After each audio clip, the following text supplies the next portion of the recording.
Un cascadeur défie la chorégraphie de Bruce Lee en la qualifiant d'impossible pendant le tournage. Bruce propose alors de régler ça en 1 contre 1. Ce qui se passe ensuite devient le combat secret qu'il ne voulait pas que vous voyiez. Avec tout le respect que je vous dois, monsieur Lee, cette technique que vous décrivez, elle ne marchera pas en vrai combat. Vous demandez d'exécuter vitesse et puissance en même temps. C'est physiquement impossible, a déclaré David Wong. Les mots ont tranché l'air du plateau d'Opération Dragon comme une lame que personne n'attendait. Bruce Lee s'est arrêté net au milieu de sa démonstration. Pendant 3 longues secondes, il n'a ni bougé ni parlé. Il est resté là, immobile, à digérer ce qui venait d'être dit, tandis que tout le casting et l'équipe retenaient leur souffle collectivement. Il était en train d'expliquer précisément comment il voulait qu'une combinaison soit exécutée, une séquence de frappes rapides destinée à illustrer la philosophie du Jeet Kune Do. Aucun mouvement gaspillé, efficacité maximale, pure efficacité. Mais David Wong, cascadeur sur le film, écoutait avec un scepticisme grandissant. Bruce s'est retourné lentement, délibérément, pour faire face à David. « Tu penses que c'est impossible ?» a-t-il demandé. « Que je ne peux pas générer vitesse et puissance en même temps ?» David a tenu bon. Tout le monde voyait que ça demandait du courage. Dans les arts martiaux traditionnels, monsieur, la vitesse exige de sacrifier la puissance. La puissance exige de sacrifier la vitesse. Ce que vous décrivez viole des principes fondamentaux. L'équipe s'était figée exactement là où elle se tenait. Les cadreurs ont arrêté d'ajuster leur matériel. Les figurants qui discutaient tranquillement en cantonais se sont tus. Bolo Yeung, qui s'étirait non loin, s'est redressé lentement, les yeux passant de Bruce à David avec une inquiétude croissante. C'était choquant, parce que tout le monde sur ce plateau comprenait la hiérarchie martiale. On ne remettait pas en question les techniques de Bruce Lee, on ne contestait pas sa chorégraphie. Et on ne lui disait certainement pas que quelque chose était physiquement impossible. Et pourtant, David Wong venait de faire exactement ça. Bruce a fait un pas vers David, et la température sur le plateau a semblé chuter malgré l'humidité de Hong Kong. « On pourrait essayer », a-t-il dit, toujours calme, toujours curieux. « Toi et moi, 1 contre 1, pour voir si c'est vraiment possible. » Les yeux de David se sont légèrement agrandis. Il ne s'attendait pas à ça. Il avait soulevé une objection légitime sur la chorégraphie, parlant avec ses 15 ans d'entraînement en Shaolin du Nord. Mais en l'espace de 30 secondes, une discussion professionnelle avait dégénéré en un défi dont aucun des deux ne pouvait se retirer sans perdre la face. La tension dans l'atmosphère a monté très vite, et c'est là que Fred Weintraub est arrivé en courant depuis le vidéo-village. « Coupez !» a-t-il crié, regardant tour à tour Bruce et David. « Vous deux, on a un planning, on a un budget, on a des règles d'assurance. » Il s'est tourné spécifiquement vers Bruce. « Vous êtes la star de ce film. Vous ne pouvez pas risquer une blessure pour une dispute de chorégraphie. » Mais Bruce n'a pas reculé. Au contraire, l'intervention de Fred semblait avoir renforcé sa détermination. « Si mes techniques ne marchent pas, je dois le savoir. Et si elles marchent, tout le monde ici doit le voir. Sinon, à quoi bon ?» L'expression de Fred est passée de la colère à quelque chose de plus proche de l'effroi quand il a réalisé ce qui se passait.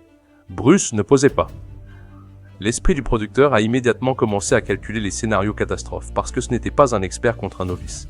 David Wong n'était pas un figurant quelconque avec des illusions de grandeur. C'était un vrai pratiquant, un adepte du Shaolin du Nord avec 15 ans d'entraînement dédié. Il avait gagné des combats de tournois underground à Hong Kong. Ses références en kung-fu traditionnel étaient solides, prouvées en vrai combat. Ce serait un vrai combat, pas une chorégraphie de film. Un vrai artiste martial testant de vraies techniques.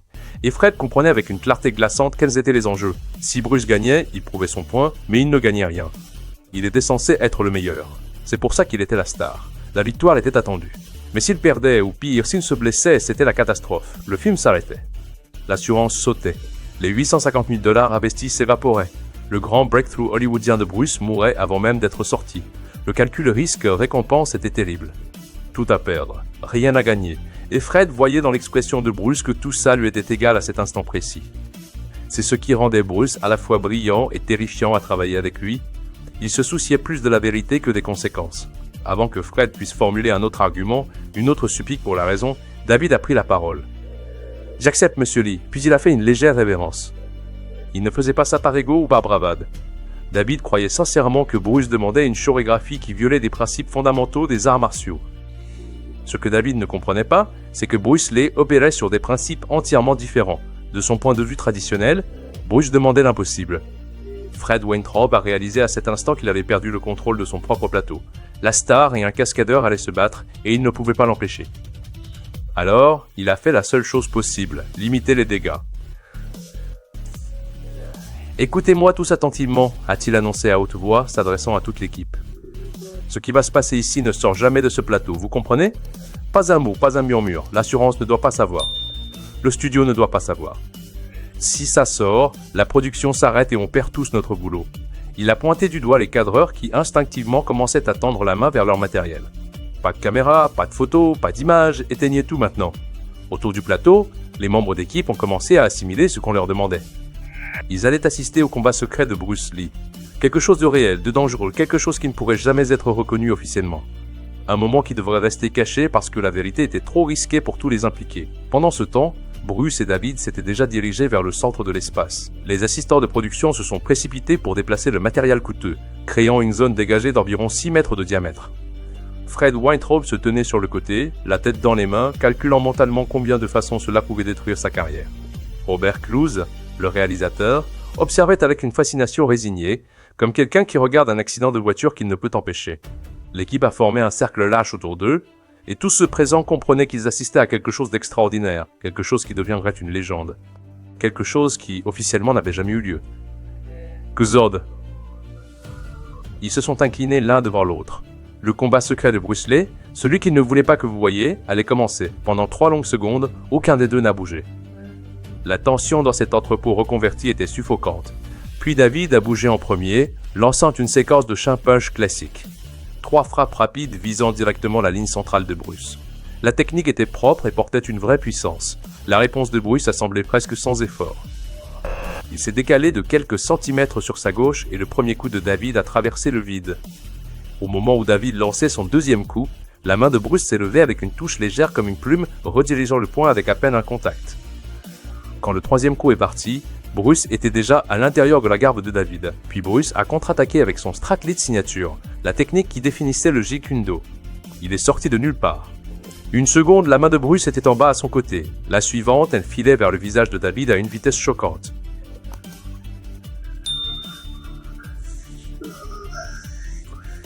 Pas d'élan, pas de recul, pas d'avertissement que les yeux entraînés de David pouvaient capter. David a réussi à bloquer mais de justesse.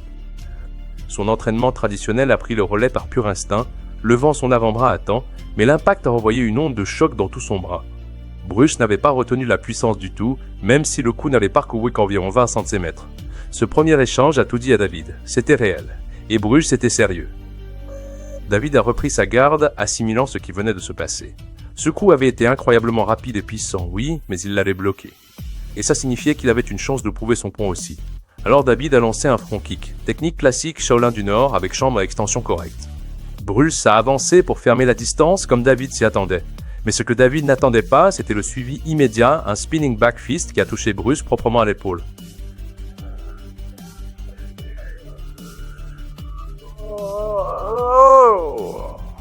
Portant un... Pas assez fort pour blesser, mais contact solide. Contact indéniable. L'équipe a poussé un haut audible. Bruce Lee venait d'être touché. Pas en chorégraphie, pas dans une séquence répétée, dans un vrai combat. Et soudain, tout le monde présent a réalisé que ce ne serait pas la démonstration à sens unique qu'ils avaient supposé. L'expression de Bruce a changé. Il avait sous-estimé à quel point David était bon. Ils se sont de nouveau engagés, et cette fois l'échange était intense. David a lancé une combinaison, coup haut, low kick, coup de coude, toutes des techniques issues de formes classiques, mais adaptées à la vitesse du vrai combat. Bruce en a dévié 2, mais le low kick de David a touché la cuisse de Bruce. Contact léger, mais contact. Ça faisait 2 frappes que David avait placées. Son approche traditionnelle marchait réellement contre Bruce Lee. Bruce a répondu avec une combinaison straight blast qui est arrivée comme une mitrailleuse, multiples frappes en succession rapide. Les blocs classiques de David ont tenu, mais à peine. Ses avant-bras ont absorbé les impacts, mais la force derrière les coups de Bruce faisait mal à ses bras et il se battait depuis seulement 30 secondes. Ce qui rendait ce combat fascinant, c'est que les deux approches fonctionnaient réellement. Les techniques traditionnelles de David touchaient, ses positions ancrées lui donnaient de la puissance. Ses blocs classiques le protégeaient. Mais une différence devenait de plus en plus évidente à chaque échange. Les techniques de David demandaient une préparation. Quand il a lancé ce spinning back fist qui a touché l'épaule de Bruce, il avait dû tourner tout son corps, planter ses pieds, s'engager pleinement dans le mouvement. Ça a marché, ça a touché. Mais ça prenait du temps. Des fractions de secondes, mais du temps. Les techniques de Bruce n'avaient pas besoin de cette préparation. Ses frappes venaient de là où ses mains se trouvaient, avec pleine puissance, sans avertissement. Quand David touchait quelque chose, c'était parce qu'il avait réussi à exécuter une technique. Quand Bruce touchait quelque chose, c'était parce que David ne l'avait pas vu venir. 45 secondes plus tard, les deux respiraient fort. David avait placé 3 ou 4 techniques solides. Bruce en avait placé 5 ou 6. C'était dur à compter parce que certains arrivaient si vite qu'ils se fondaient ensemble. Aucun des deux n'était blessé, mais les deux travaillaient vraiment. Puis Bruce a changé d'approche. Au lieu d'échanger des frappes, il a commencé à bouger différemment, plus fluide, moins prévisible. Il passait de la distance de boxe à la distance de kick et revenait sans les transitions classiques que l'entraînement de David lui avait appris à reconnaître. David a essayé d'adapter en utilisant son footwork pour contrôler la distance, et ça a marché en partie. Il a réussi à placer un autre palm strike dans les côtes de Bruce, une technique solide qui aurait marqué des points dans n'importe quel tournoi. Mais ensuite, Bruce a démontré ce qu'il essayait d'enseigner toute la matinée. Le moment décisif dans le combat secret de Bruce Lee n'a pas été une technique écrasante. C'était une combinaison qui a prouvé toute sa philosophie en 3 mouvements connectés exécutés si fluidement qu'ils semblaient n'en former qu'un seul. D'abord, un low kick à la jambe avant David qui a momentanément brisé sa garde. Puis, sans aucun recès, ni préparation, David a senti un ridge hand strike dans les côtes qui portait une puissance choquante malgré une distance d'environ 20 cm. Et avant que David puisse récupérer, avant que son entraînement lui dise comment répondre, le high roundhouse kick de Bruce était déjà en route. C'était le moment que tout le monde présent allait se souvenir. Le coup est venu d'un angle que l'entraînement traditionnel de David n'avait pas pleinement préparé. La chambre était différente. La rotation était différente. Tout dans ce kick violait la forme traditionnelle, mais il était dévastateur d'efficacité. David l'a vu venir, ses mains ont commencé à bouger pour bloquer. Son corps a commencé à se décaler pour esquiver, mais le kick de Bruce était déjà là, trop rapide. Impossiblement rapide selon les standards traditionnels, parce qu'il n'y avait eu aucun mouvement préparatoire pour le télégraphier. Bruce l'a retenu au dernier moment, l'arrêtant à peut-être 5 cm de la tempe de David. Même retenu, la puissance derrière était indéniable. David a senti le déplacement d'air.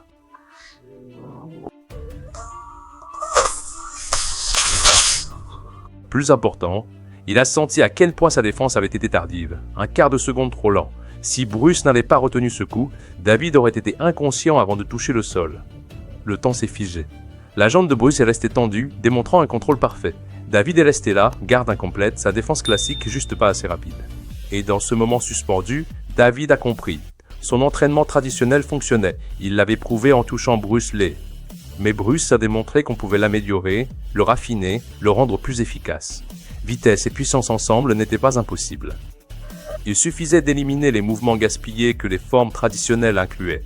Le combat secret qu'il ne voulait pas que vous voyiez avait prouvé les compétences des deux combattants. Mais il avait aussi prouvé la philosophie de Bruce. Les arts martiaux pouvaient évoluer au-delà de ce que la tradition disait possible. David est resté là à assimiler ça. Toute sa compréhension des arts martiaux était en train de changer. Son entraînement traditionnel n'était pas faux. Les coups qu'il avait placés sur Bruce Lee le prouvaient. Mais Bruce a démontré qu'il pouvait être évolué, raffiné, rendu plus efficace. « C'est ça le Jeet Kune Do », a dit Bruce doucement. Et c'est là que David a vraiment compris ce qui rendait Bruce Lee différent. Le combat était terminé. Les deux hommes avaient prouvé leur point, et tout le monde présent avait assisté à quelque chose qui ne serait jamais officiellement reconnu, mais qui serait souvenir pour toujours. Les deux se sont inclinés l'un devant l'autre avec un respect sincère. Et c'est là que Fred Weintraub est passé à l'action. « Écoutez tous », a-t-il annoncé, sa voix portant le poids de quelqu'un dont toute la carrière était en jeu. « Ce que vous venez de voir n'a jamais eu lieu. »